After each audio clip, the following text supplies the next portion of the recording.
안녕하세요.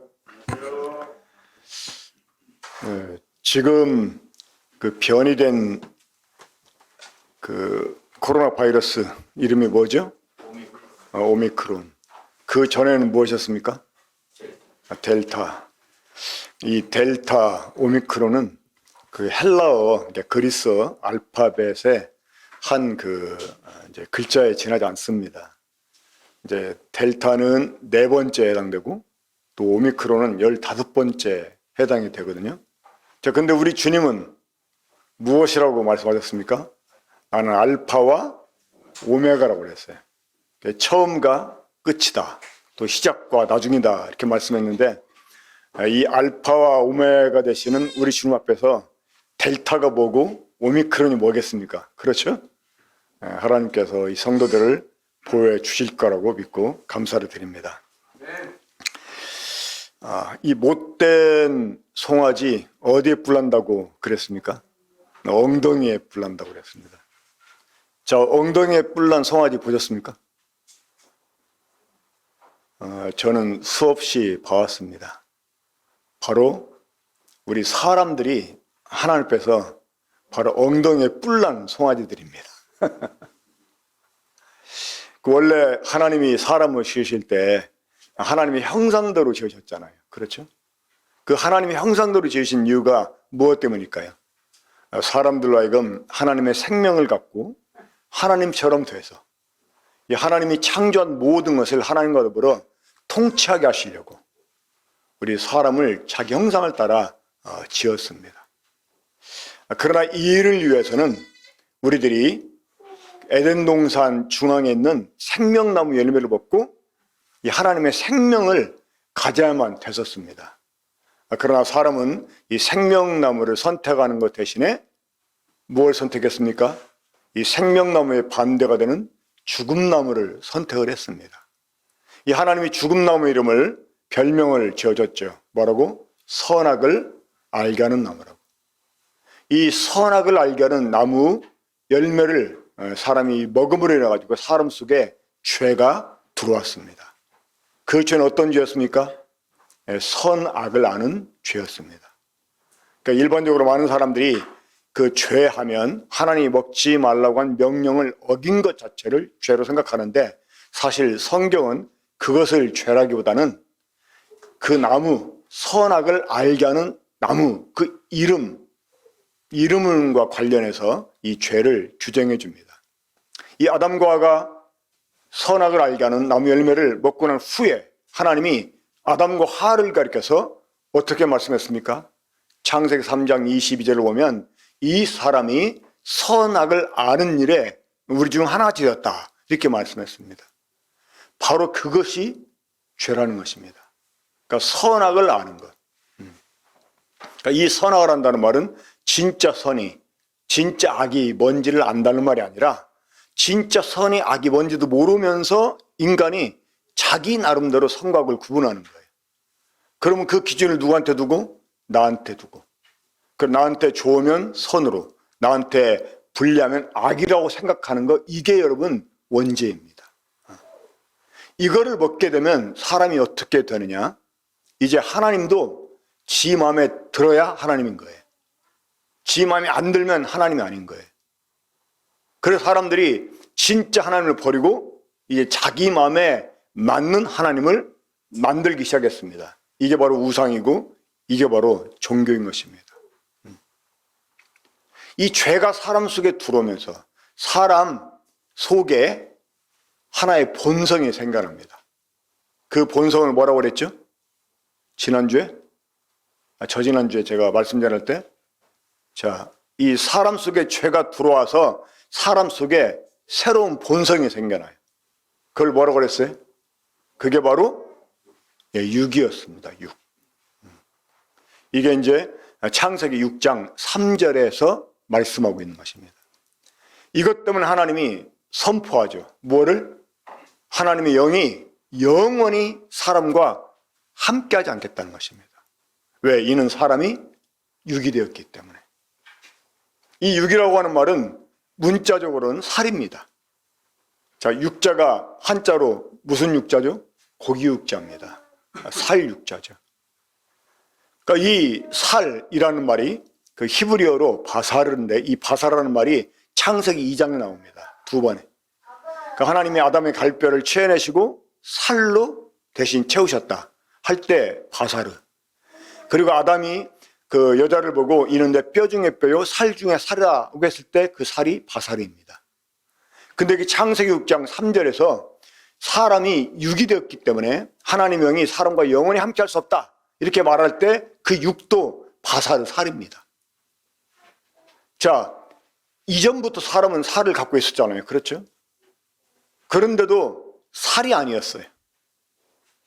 근데 6장 3절에서는 사람을 살, 육이라고 이렇게 말씀했습니다. 그러니까 이 창세기 2장에서 사용된 바사르 이 살이라는 말의 의미와 6장 3절에서 사용된 바사르 살의 의미가 이제 전혀 다르게 사용했다는 것입니다.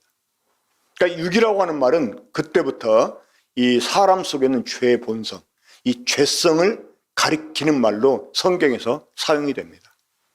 특히 이 신약에 와서 특히 이제 이 바울 서신에서 육이라고 표현된 것은 사람의 이 살을 가리키는 게 아니라 사람 속에는 죄성 혹은 그 죄에게 지배를 받는 죄인을 가리키는 말로 사용이 됩니다. 요한복음 3장 6절에서도 우리 주님이 육으로 한 것은 육이요 영으로 한 것은 영이라고 할 때 거기서 말하는 육은 우리들의 몸을 가리키는 것이 아니라 이 죄성, 죄인을 가리키는 말입니다. 그러니까 사람 속에 죄가 들어와서 육이라고 하는 죄의 본성이 생겨나게 됐고 그 육을 따라 사람들은 그때부터 죄를 지으며 살아오게 되었습니다. 그러니까 하나님이 창조한 의도에서 빗나가 버린 것입니다. 헬라어로 죄를 하말티아라고 합니다. 이 하말티아라는 이 단어의 원뜻은 관역에서 빗나가다라는 의미가 있습니다. 이 관역을 향해서 활을 쏘았는데 이 화살이 관역에 맞아야 되는데 관역에서 빗나가 버린 거예요. 하나님 인간은 창조한 목적이 있는데 인간은 창조한 목적의 사람들이 이제 빗나가게 되었습니다. 이게 바로 죄라는 것입니다. 이 하나님의 목적의 사람 빗나가게 한 죄, 그게 무슨 죄입니까? 바로 선악을 아는 죄예요.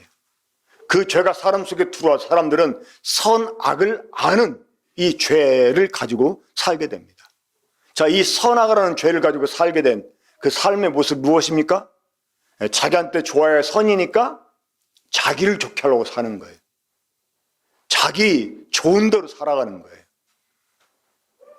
자기 마음대로 살아가는 거예요. 자기 기분대로 살아가는 거예요. 이것이 바로 죄고 이것이 사람 속에 육이라고 하는 죄의 본성을 갖게 해가지고 그때부터 사람들은 이제 죄에 속한 사람으로 살게 됩니다. 우리 로마서 7장 14절 보겠습니다. 그래서 이 사람은 못된 송아지처럼 엉덩이에 뿔이 나버린 거예요.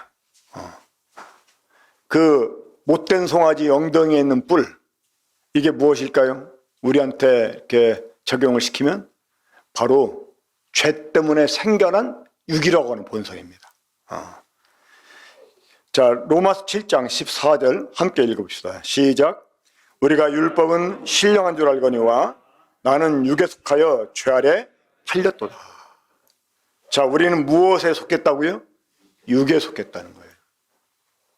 이 육에 속한 사람은 어디에 팔려버렸어요? 죄에게 팔려버렸다는 거예요. 이 말은 바꿔 말하면 육에 속한 사람은 죄의 노예라고 하는 것입니다. 그러니까 이런 사람에게는 아무리 하나님의 고귀한 법이 주어져도 그 법을 지킬 수 있다 없다? 없다는 거예요. 이게 로마서 7장의 내용입니다. 심지어 하나님의 성령이 죄를 못 지게 인간과 더불어서 다투고 인간을 뜯어 말려도 인간은 죄를 짓지 않을 수 없었다는 거예요. 왜? 육에 속해 버렸기 때문에. 이제 육이 되었기 때문에. 그러니까 성령이 사람과 함께하지 않아서 사람이 죄를 이기지 못한 게 아닙니다. 그러니까 하나님의 법, 율법이 주어졌어도, 심지어 하나님의 영이 사람을 막 뜯어 말리고 사람과 더불어 막 다투어도 인간은 죄를 이겨낼 수가 없었다고 하는 거예요. 무엇 때문에? 육 때문에. 사람이 육에 속해버려서 죄에게 팔려버렸기 때문에 사람은 죄를 이길 수가 없었다고 하는 것입니다. 자, 그런데 하나님은 육에 속한 사람들, 그래서 율법으로도 어떻게 할 수 없었던 사람들, 또 성령으로도 어떻게 할 수 없었던 이런 사람들에게 하나님이 율법의 요구가 이루어지게 하셨다고 성경은 이제 선언합니다. 우리 로마서 8장을 보겠습니다. 자, 로마서 8장 3절입니다.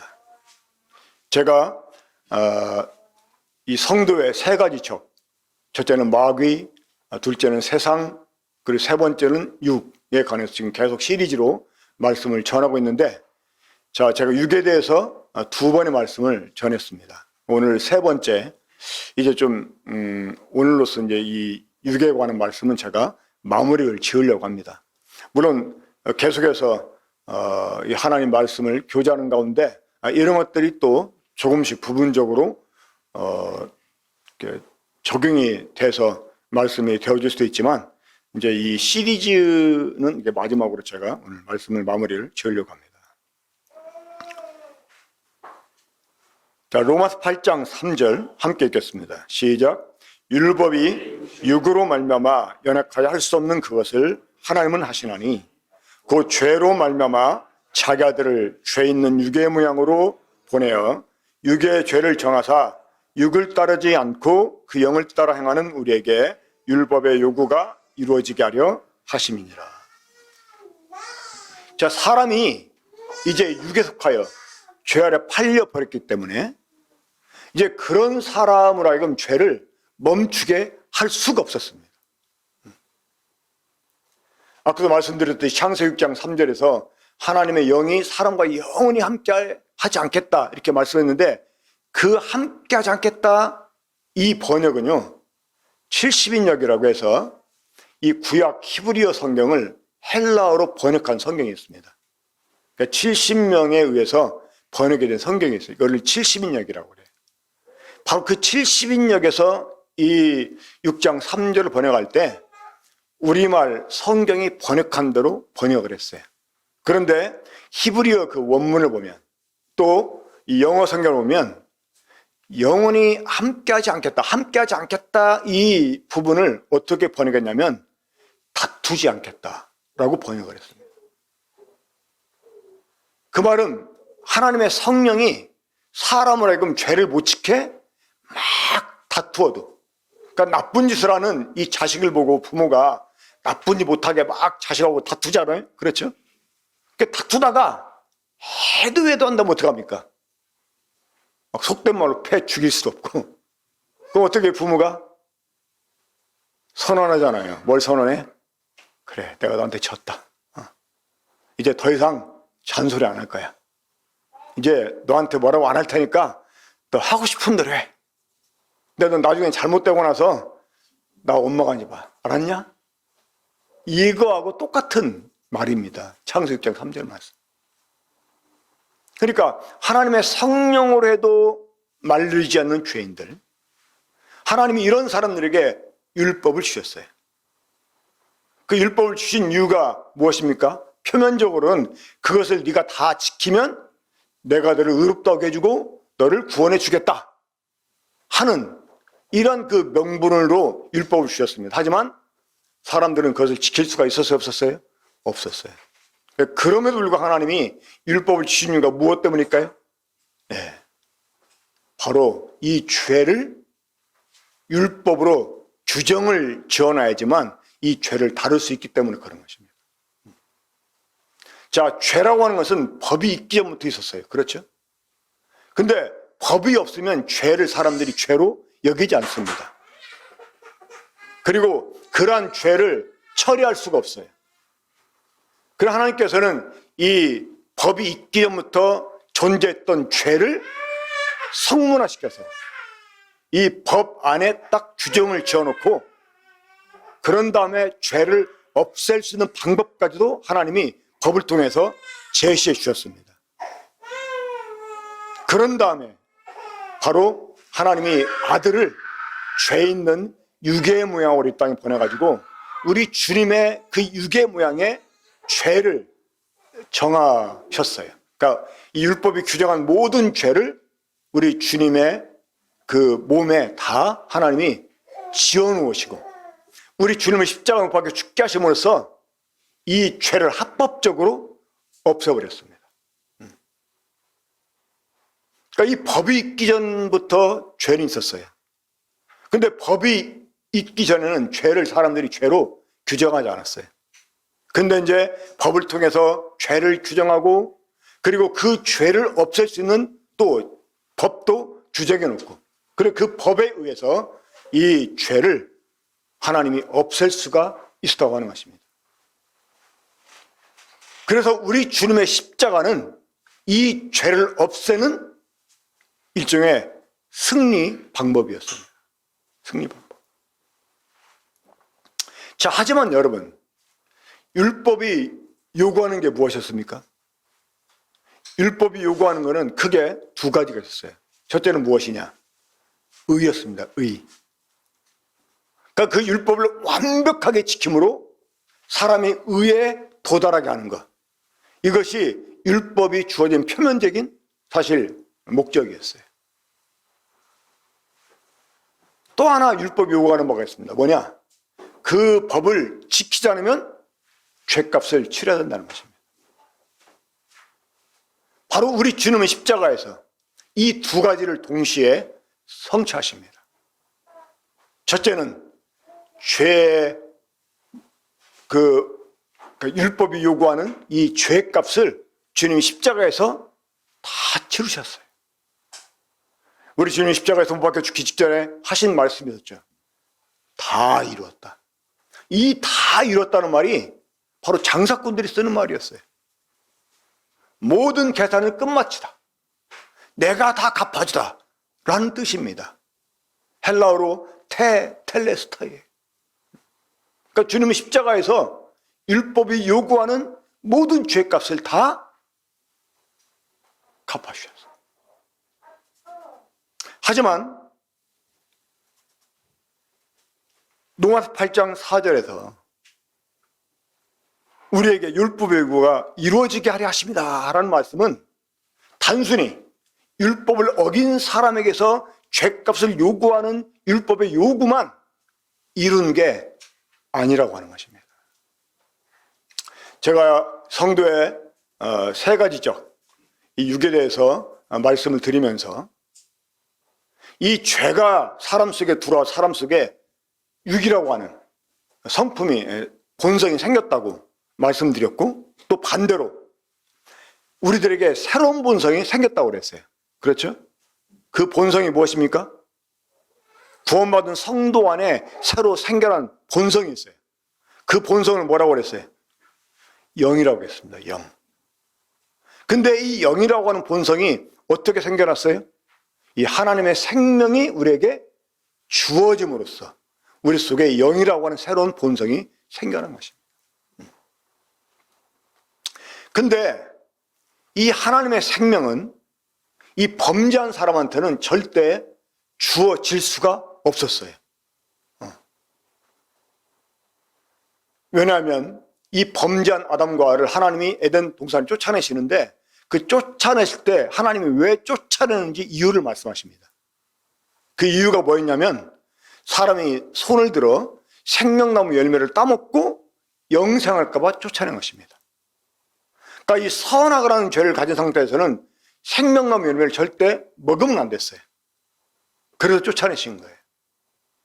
그럼 하나님이 사람들에게 다시 이 영생을 얻게 하시려면 어떻게 해야 되겠습니까? 이 죄를 없애는 일을 해야만 되는 거죠. 그렇죠?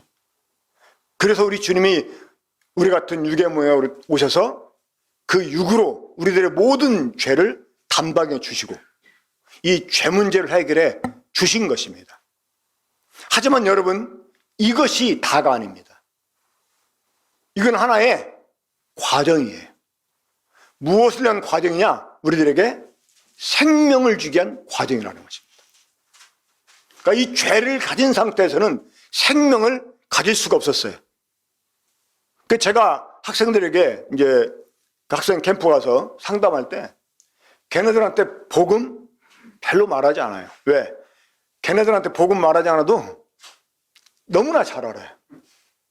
뭐 캠프에 한두 번 참석한 게 아닙니다. 지난번 캠프에 와가지고 구원 받았다고 간 애들이에요. 근데 또 다시 와가지고 구원 상담을 해요. 이건 아이들이요, 복음 몰라서가 아닙니다. 죄가 뭔지를 몰라요. 죄가 뭔지를. 그러니까 제가 이제 아이들에게 죄를 설명해 줍니다. 응? 너 죄가 뭐냐? 이제 선악을 이 죄를 설명해 주죠. 그러니까 지금까지 네가 네 마음대로 네 주인 돼서 살아오지 않았냐? 그 죄 때문에 너는 절대 영생 얻을 수가 없다. 그러면 선악과를 따먹은 인간이 생명나무 열매를 먹으려면 어떻게 해야 돼? 여러분 어떻게 해야 되겠습니까? 선악을 알게 하는 나무 열매를 따먹은 인간이 생명나무 열매를 먹으려면 어떻게 해야 돼요? 간단해. 뭐냐? 선악과 토해내면 돼. 선악과 토해내. 그게 뭔 줄 알아? 그게 바로 회개야. 회개는 죄에서 돌아서는 거지. 네가 주인 됐던 네 길에서 하나님의 길로 돌아서는 거야. 회개는 주인 바꾸는 거야. 여러분 우리 교회 지성 형제 있죠. 지성 형제가 처음 우리 교회 올 때 초등학교 6학년이었습니다.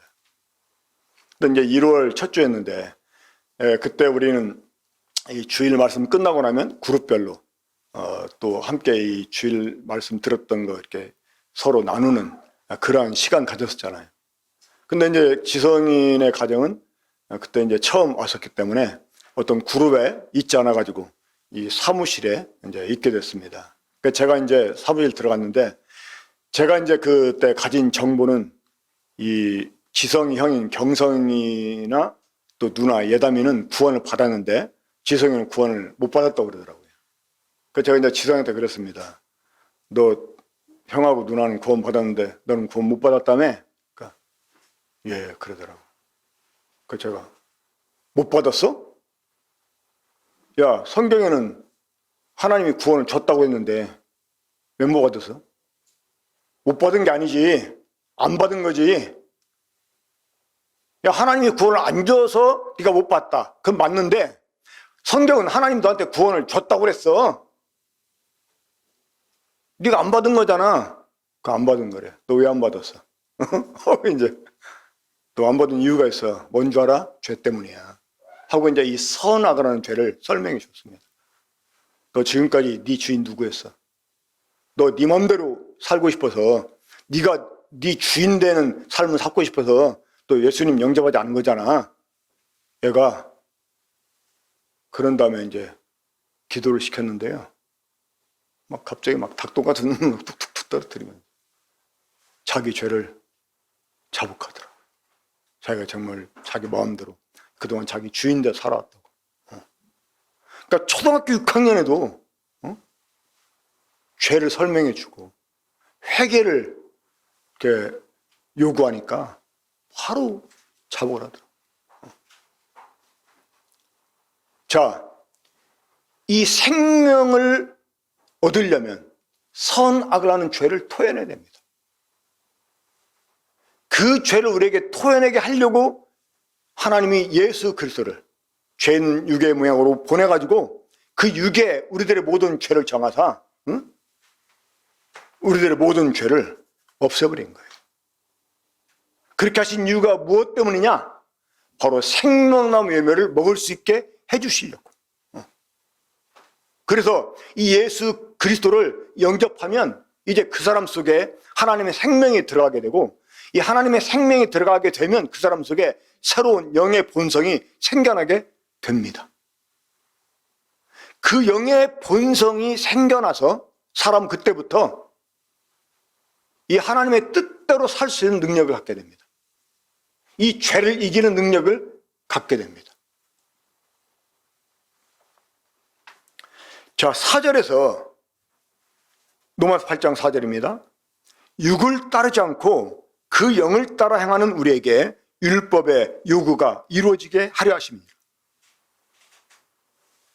육을 따르지 않고, 여러분, 이것은, 이 표현은 혁명적인 표현입니다. 육을 따르지 않고? 누가 육을 따르지 않을 수 있었습니까? 우린 육에 속해서 죄에 팔려버린 사람들이었는데, 이런 우리가 육을 따르지 않는다? 이거는 말도 안 되는 소리예요. 정말이지 혁명적인 표현입니다. 제 말의 의미를 이해하시겠습니까?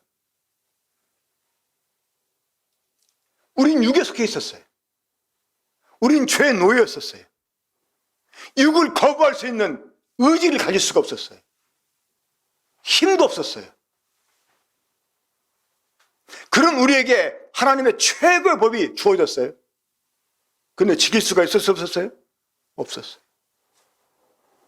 마음은 선을 원하지만 결과는 범죄였어요. 사도 바울은 로마 7장에서 한 가지 자기가 법을 깨달았다고 그랬어요. 뭐냐? 내가 원하는 선을 행하지 않고 원치 않는 악을 행한다면 이것은 이 악을 행하는 게 내가 아니라는 거예요. 그렇죠? 내가 원해서 했다면 내가 행한 거죠. 근데 나는 선을 행하기 원했어요. 하나님의 법대로 살기 원했어요. 근데 그렇게 안 되고 원치 않는 악을 행한다는 거야. 그럼 그걸 행하는 그 본체가 뭐냐는 거야. 바로 죄라는 것입니다. 내 속에 있는 죄가 나를 하여금 죄를 지게 한다는 거예요. 그 죄가 어디서 나왔어요? 육이라고 하는 본성에서 나왔다는 거예요.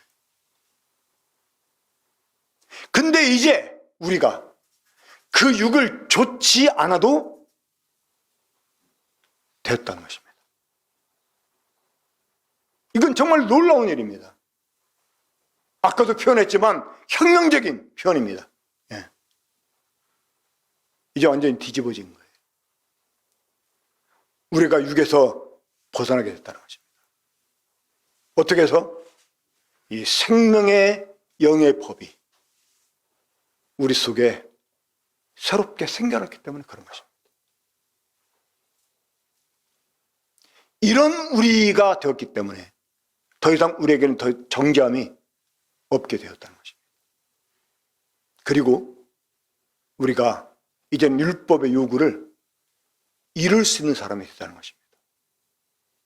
단순히 우리 주님이 십자가에서 죽으심으로 우리의 모든 죄를 다 해결해 주시고, 그래서 이 율법이 요구하는 죄값을 갚아 주심으로써만 율법 요구를 이룬 게 아니라는 것입니다. 이제 율법이 요구하는 바 의를 우리가 이룰 수 있게 되었다는 것입니다. 어떻게 해서? 우리 속에 생겨난 영이라고 하는 새로운 본성 때문에. 그래서 우리가 이 새로 생겨난 영이라고 하는 이 본성을 따라 행하게 되면 자연스럽게 육의 소욕이 소멸되게 되고 율법이 요구하는 바를 우리가 이제 성취할 수 있게 되었다는 것입니다. 우리는 이제 영에 속한 사람들입니다. 우리 이제 영으로 태어난 사람들입니다. 영으로 태어났으면 이제 어떻게 살아야 될까요? 영으로 이제 우리가 행하는 사람이 되어야 됩니다. 자, 우리 갈라디아서 5장을 보겠습니다. 갈라디아서 5장. 자, 로마서 8장에는 뭔가 이렇게 껴놓으세요. 다시 이제 돌아올 거니까. 자, 갈라디아서 5장. 지난번에도 이 말씀을 보았었습니다.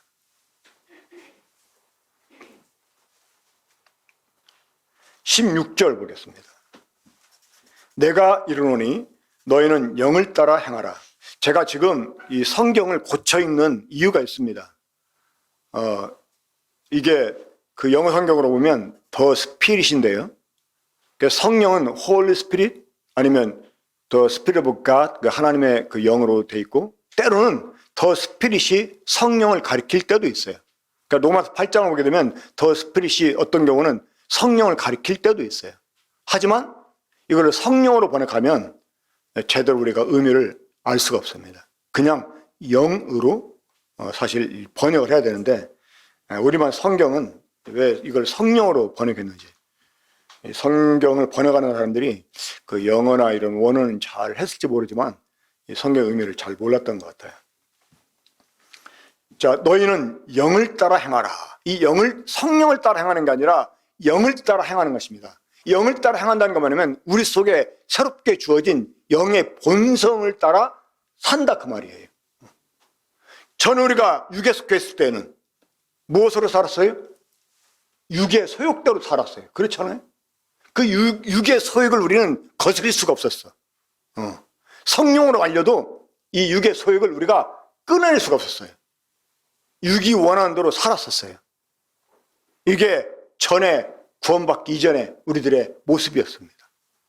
근데 이제 이런 우리 속에 영이라고 하는 새로운 본성이 생겨났다 그 말이에요. 그러니까 제가 지난번에도 이제 우리 본성대로 살자, 사람들이 그냥 속된 말로 그렇게도 표현하잖아요. 야, 본능대로 이렇게 말하잖아요. 본능대로. 이제 이 거듭난 사람들의 본능, 이거는 영입니다. 그 영대로 살면 유욕심이 이루어지잖아요. 내가 이르노니 너희는 영을 따라 행하라. 그리하면 육의 욕심을 이루지 아니하라 해서. 그리고 18절 보면 너희가 만일 영에 인도하시는 바가 되면 율법 아래 있지 않다는 것입니다. 자, 성도들이 여러분 율법에서 벗어나게 된 것은요, 우리 주님이 죄값을 다 갚아주시고 우리를 이 죄와 사망에서 단순히 해방시켜 주셨기 때문만이 아니라는 것입니다.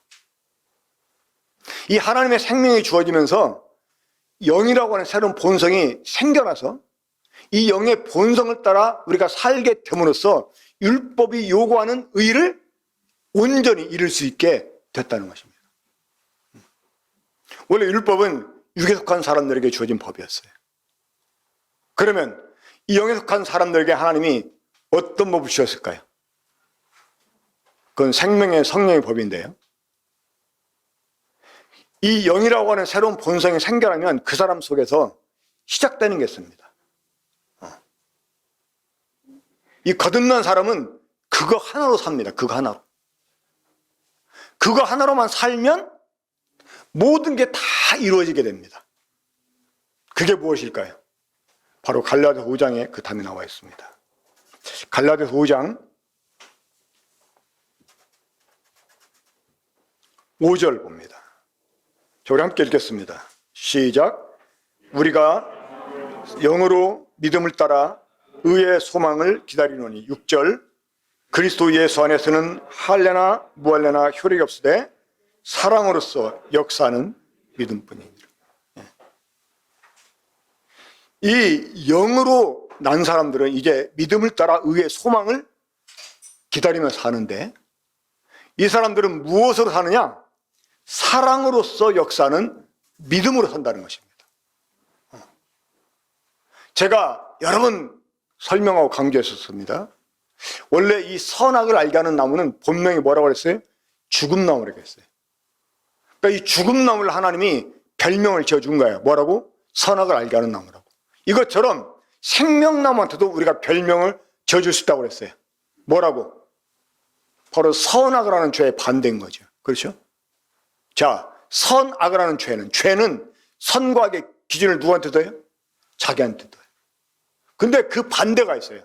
선과 악의 기준을 내가 아니라 상대방에게 두게 하는 게 있다는 것입니다. 그게 무엇입니까? 사랑입니다. 그러니까 생명나무에다가 우리가 별명을 지어준다면 사랑나무라고 할 수 있어요. 이 죽음나무 열매를 받게 되면 사람 속에 선악을 하는 죄가 시작이 돼요. 반대로 생명나무 열매를 받게 되면 사람 속에 뭐가 시작될까요? 사랑이 시작해요. 사랑. 이게 지금 제 얘기가 아니라 요한 1서의 말씀입니다. 우리가 형제를 사랑함으로 생명에 들어간 줄 안다, 이렇게 말씀했어요. 이 생명을 얻게 되면 그 사람 속에서 사랑이 시작이 됩니다. 이 영이라고 하는 새로운 본성 속에서 사랑이 시작이 돼요. 이 사랑이라는 본성, 이거 하나만 가지고 살면 끝납니다. 하나님이 다른 거 요구치 않았어요. 사랑으로 역사하는 믿음, 이것으로 성도는 사는 것입니다. 이 새로운 영이라고 하는 본성 속에서 유일하게 나오는 것, 바로 사랑입니다. 사랑. 자, 우리 로마서 13장 보겠습니다.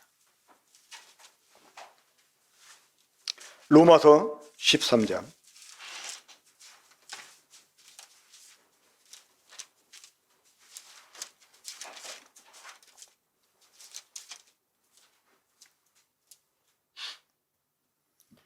네, 10절 함께 읽겠습니다. 로마서 13장 10절 함께 읽습니다. 시작. 사랑은 이웃에게 악을 행하지 아니하나니 그러므로 사랑은 율법의 완성이니라.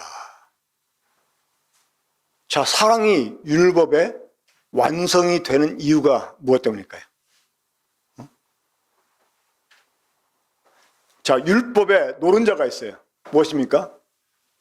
율법이 613가지의 조항이 있습니다.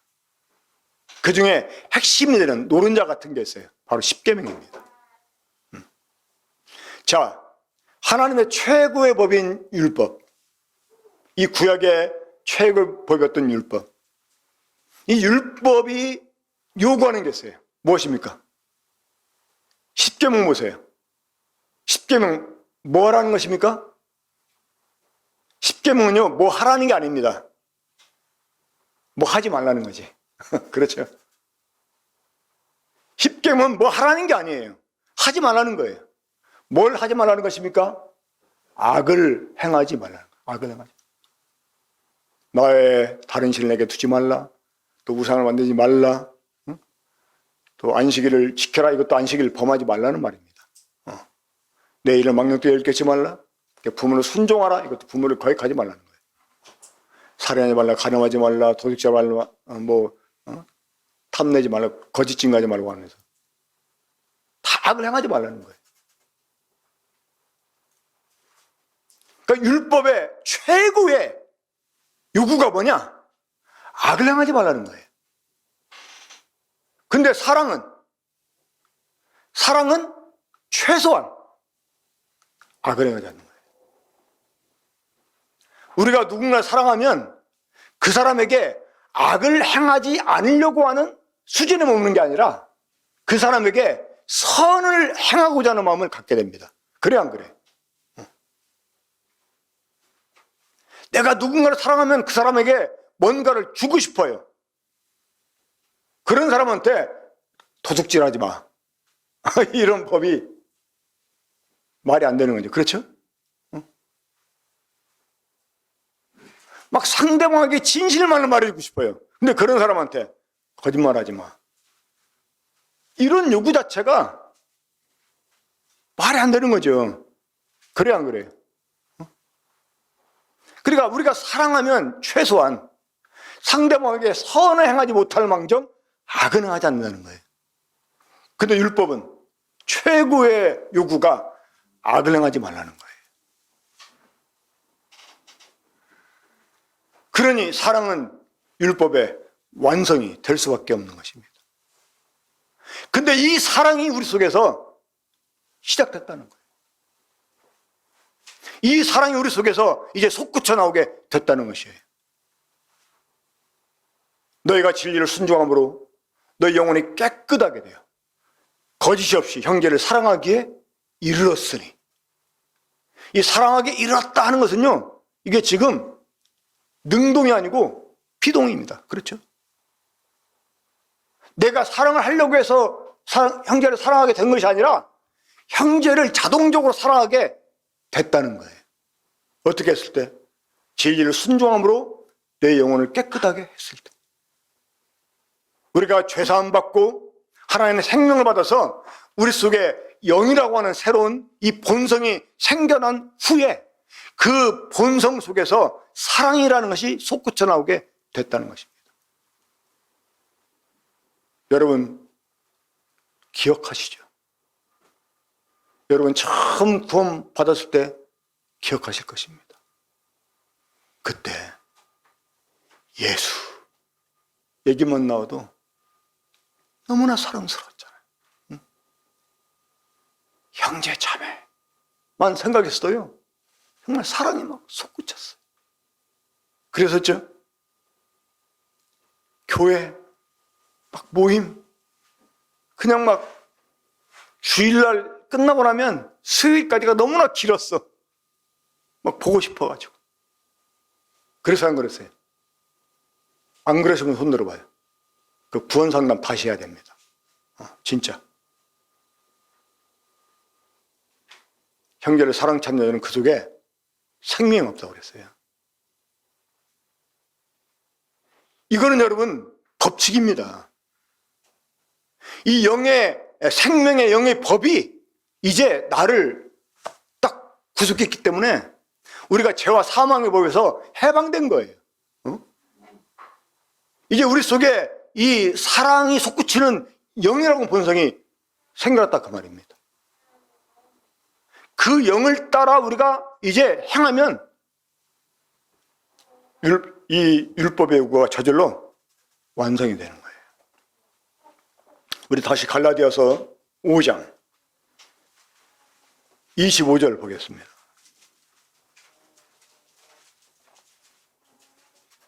갈라디아서 5장 25절 함께 읽겠습니다. 시작.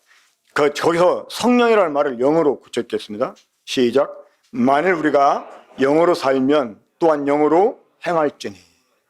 예. 근데 문제가 있습니다. 뭐냐? 영이라고는 새로운 본성이 생겨나서 그 속에서 이제 사랑이 시작이 됐지만 우리가 지속적으로 이 영을 쫓아 행하지 않게 되면 이 샘물이 막혀버려요. 이 창세기를 통해서 여러분들이 그런 사실을 확인했을 것입니다. 이삭이 우물을 팝니다. 그러면 그 이삭의 대적자였던 블레셋 사람들이 뭘 어떻게 했어요? 이삭의 종들이 판 우물을 막 돌로 막 메꿔버렸어요. 그럼 또 이삭은 새로운 우물을 팝니다. 여러분, 원수들이 아직도 우리 몸 지체 속에 역사하는 이 육이라고 하는 이 원수가 이 영의 막 이 샘을 막 막아요. 우리가 정신 못 차리고 있으면. 우리가 옛날 습관, 이 죄 습관에 다시 빠져들게 되면 이 영이라고 하는 이 샘의 구멍이 막힌다는 거예요. 그래서 지금 우리가 영으로 살면, 이 말은 우리가 영으로 살았다면, 이제 우리가 영에 속한 사람이 되었다면 어떻게 된다? 영으로 행해야 된다. 영으로 행해야 된다. 그래야지만 우리가 계속적으로 영의 열매를 맺으면서 살 수 있는 것입니다. 자, 이제 마지막으로 다시 로마서 8장으로 돌아가겠습니다. 자, 로마서 8장입니다. 4절부터 보겠습니다. 육을 따르지 않고 그 영을 따라 행하는 우리에게 율법 요구가 이루어지게 하려 하심이니라. 육을 따르는 자는 육의 일을, 영을 따르는 자는 영의 일을 생각하나니 육의 생각은 사망이요 영의 생각은 생명과 평안이니라. 육의 생각은 하나님과 원수가 되나니 이는 하나님과 굴복하지 아니할 뿐만 아니라 할 수도 없습니다. 육에 있는 자들은 하나님을 기쁘시게 할 수 없느니라. 이제 우리는 전에 육에 속했을 때 육의 소욕을 따라 열심히 죄를 지며 살았었어요. 그렇죠? 나 하고 싶은 대로 하고, 나 하고 싶어 하는 걸 막 막는 사람은 막 그냥 원수처럼 여기고, 우리 그랬었잖아요? 그랬던 것처럼 이제 우리가 영을 쫓아 행하는 사람들이 돼야 되는 거예요. 그러면 영을 쫓아 행한다고 하는 것은 어떻게 행하는 것일까요? 우리가 영을 쫓아 행하려면 어떻게 해야 될까요? 일단 이 오늘 본문에서 말씀해 주는 것처럼 이 영을 따라 사는 사람은 뭘 생각해요? 영의 일을 생각한다는 것입니다. 영의 일을. 자, 영이라고 하는 것은 근본적으로 누구를 가리킵니까? 하나님을 가리킵니다. 우리가 영이신 하나님을 통해서 영으로 태어난 사람이 되었지 않습니까? 그래서 이 영으로 난 사람들은요, 그 나를 영으로 낳아주신 분을 먼저 생각을 해요. 그러니까 영의 일을 생각한다는 말은 바로 하나님의 일을 생각한다는 말입니다. 하나님의 일. 지금 내가 영에 속한 사람으로서 영을 따라 행하는 사람이냐, 아니면 육을 따라 행하는 사람이냐, 이것을 우리가 체크해 봐야 돼요. 자, 영을 따라 행하는 사람의 특징이 뭐라고요? 영의 일을 생각하다는 거예요.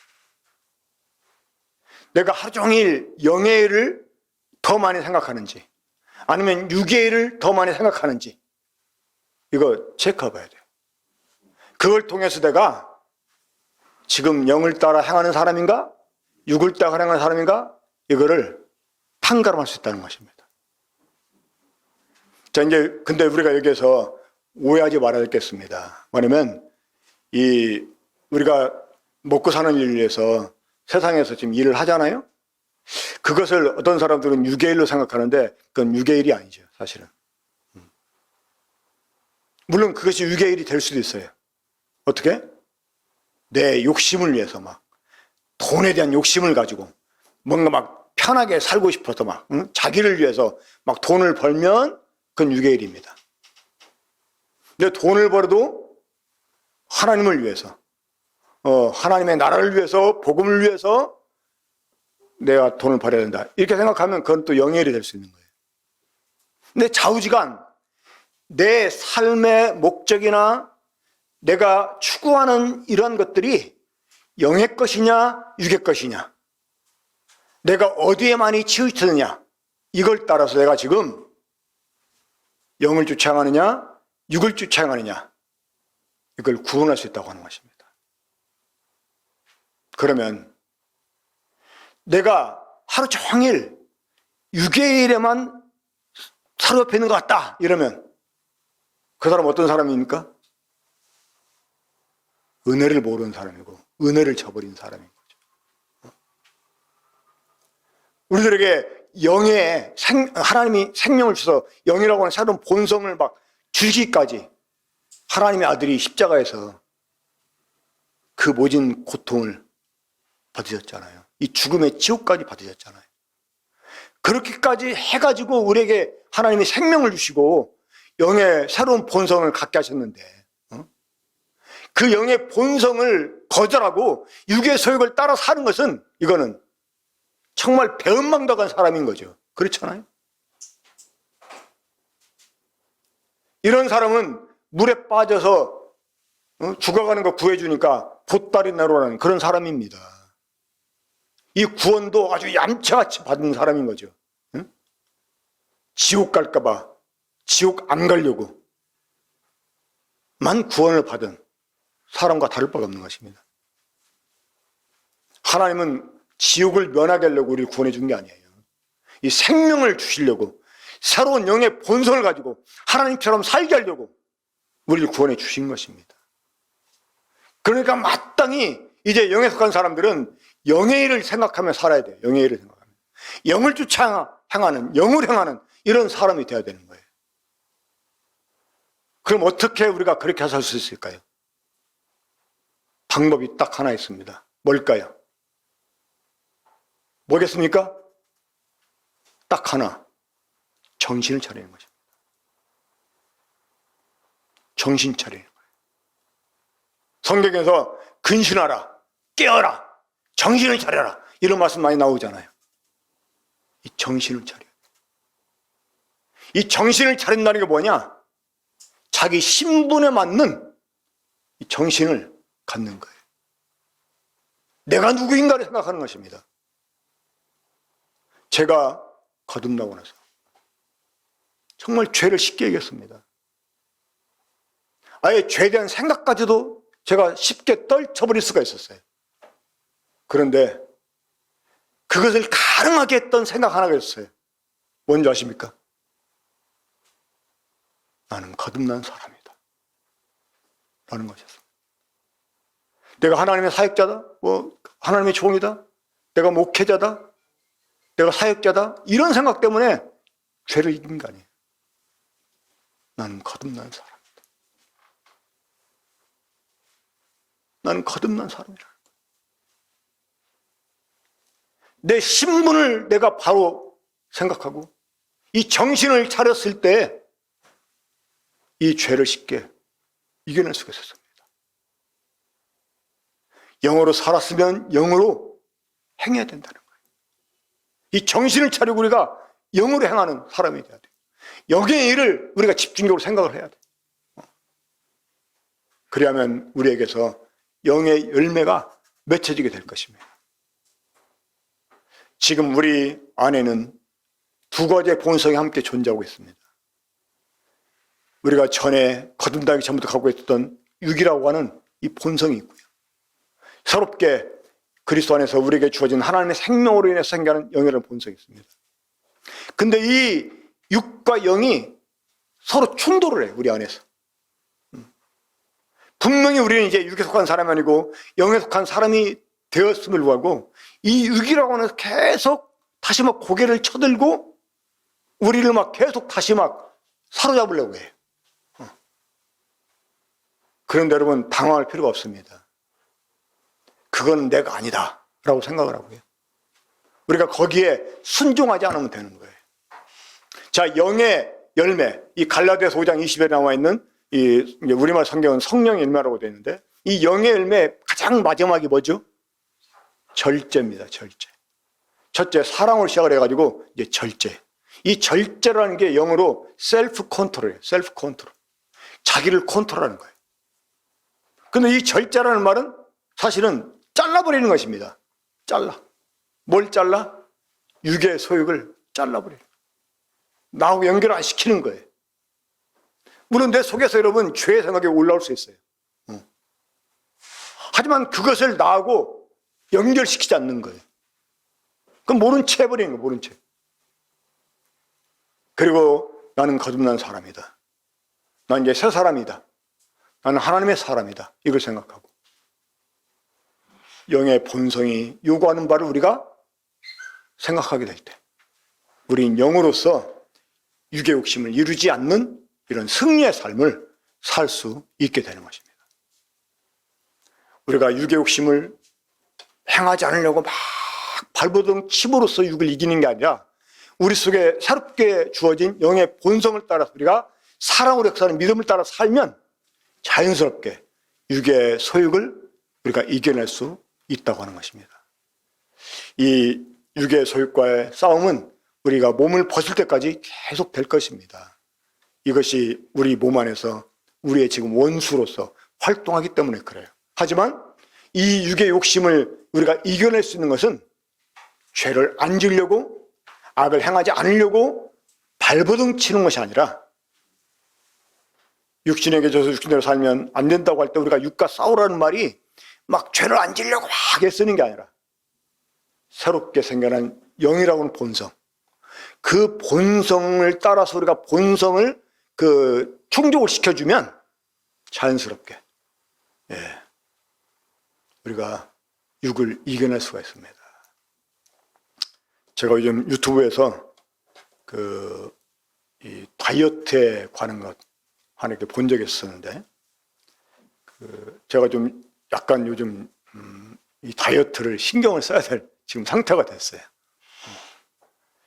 근데 이제 뭐 내 몸에 체지방을 이렇게 빼내기 위해서 밥을 굶는다, 뭐 음식물 섭취를 뭐 조금만 한다, 아니면 운동을 막 좀 과하게 한다. 이건 오히려 몸을 더 힘들게 할 수 있습니다. 그러면 다이어트 실패합니다. 힘드니까. 그럼 어떻게 해야 될까요? 자연스럽게 대사량을 활발하게 해주는 이런 음식을 섭취해야 된다는 거예요. 그게 뭐냐면 단백질입니다. 이 단백질을 섭취하는데 우리 몸의 단백질이 한 번에 20에서 30g 정도밖에 섭취가 안 돼요. 근데 우리에게 하루에 필요한 단백질 양이 있습니다. 그게 몸무게당 이제 10분의 우리 몸무게 1kg당 1g의 단백질이 필요해요. 그럼 제가 이제 만약에 70 지금 한 6kg 된다 그러면 저에게 76g의 단백질이 필요한데요. 이게 한 번에 섭취가 안 돼요. 그러니까 소고기 같은 경우 100g을 먹으면 1g, 10g인가 이렇게 단백질이 섭취가 된대요. 그러니까 30g의 단백질을 섭취하려면 소고기 혹은 돼지고기 살로만 300g 정도 먹어야 되는 거예요. 근데 그게 이제 우리가 아무리 막 그 1kg를 먹어도 다 우리 몸에 흡수가 되는 게 아니라는 거예요. 그래, 그걸 나눠 먹어야 돼. 나눠 먹어야 돼. 그래서 우리들의 몸에 이 단백질이 많아지고 그러면 이제 근육량이 좀 늘게 되면 그게 가만히 있어도 물론 운동하면 더 이제 많은 효과를 보지만 가만히 있어도 기초 이렇게 대사량이 더 풍부해져 가지고 이 칼로리 소모가 자연스럽게 된다는 거예요. 우리가 육의 소욕을 끊어내려고 막 안간힘을 써서 이겨내는 게 아니라 영의 소욕을 순종하면 영의 욕구를 우리가 따라 행하게 되면 자연스럽게 육의 소욕을 이길 수 있게 된다는 것입니다. 제가 좀 마무리를 짓느라고 오늘 말씀 시간을 좀 많이 사용했는데 죄송하고요. 자, 이 말씀 여러분 꼭 마음에 두시길 바랍니다. 저는 이번에 이 육이라고 하는 거에 대해서 또 영이라고 하는 이 새로운 본성에 대해서 확정을 지으면서 복음을 다시 전해야 되는구나 이렇게 생각을 했어요. 교회도 다시 시작해야겠구나 이렇게 생각을 했습니다. 물론 구두자에게 복음 전할 때는 이 죄사함 아니면 하나님의 심판, 멸망 이런 걸 위주로 먼저 전해야 되겠죠. 하지만 이 복음 듣고 구원받은 사람이 됐으면 이런 부분을 확실하게 가르쳐야 되겠다라는 생각을 하게 됐습니다. 그래서 복음을 정말 다시 전해야 되겠다. 또 교회도 새로 시작을 해야 되겠구나 이렇게 제가 생각을 하게 됐습니다.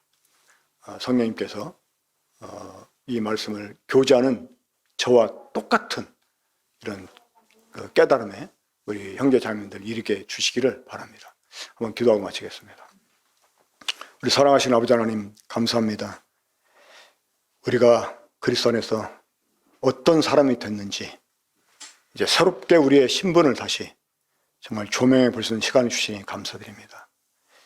여전히 우리 몸 안에 육이라고 하는 이 원수의 세력이 남아있지만 이제 이것들이 우리를 주장할 수 없다는 사실을 알게 해주시고 우리가 이것들을 어떻게 제어할 수 있는지 오늘 말씀을 통해서 일깨움을 다시 받을 수 있게 하시니 감사드립니다.